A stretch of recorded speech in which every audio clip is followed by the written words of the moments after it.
அதுக்கு அது இருந்ததுனால என்ன ஆகுது, இப்போது ஒவ்வொரு பௌர்ணமிக்கும் சாலை மதிக்க போகிறதுக்கு ஒரு வாய்ப்பு. பௌர்ணமி கில்லாம கொடி, முதலெல்லாம் காஷாய கொடி தான் ஏற்றிட்டு இருந்தாங்க. 71 72 ஒரு நாள் நகாரை அடித்து கூட்டி எல்லோரும் வாங்கினேன். என்னென்ன அது கொண்டாடனா இவர் பிரசிடென்ட் இருந்தவங்க மகாசங்கர் வந்து கடைசி 2 வரி சேர்ந்தாங்க. யதார்த்த நன்மத்தை யாராக இருந்தாலும் இதில் சேர்ந்து ஆகிக் கொள்வதற்கு ஆண்டவர்கள் ஆசீர்வாதம் இன்னும் போடு முதல்ல ஒத்துடும். உடனே என்ன பண்ணாங்க, காசாய் ஒத்து அழையிடாங்க.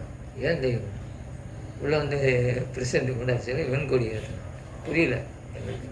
இப்போ பார்த்தா வெண்தாமரை தான் பூத்துருக்கோம்னாக்க இப்போ பூத்துருக்கு. முன்னால் 2 வரி தான் செந்தாமரை. அப்போ இது அவங்களுக்கு முன்னாலே தெரிஞ்சு தானே இது பண்ணியிருக்காங்க. அவங்க யார், தீர்க்க தரிசின்றது யார், அவங்க தானே. இதெல்லாம் நம்ம புரிஞ்சுக்கணும்.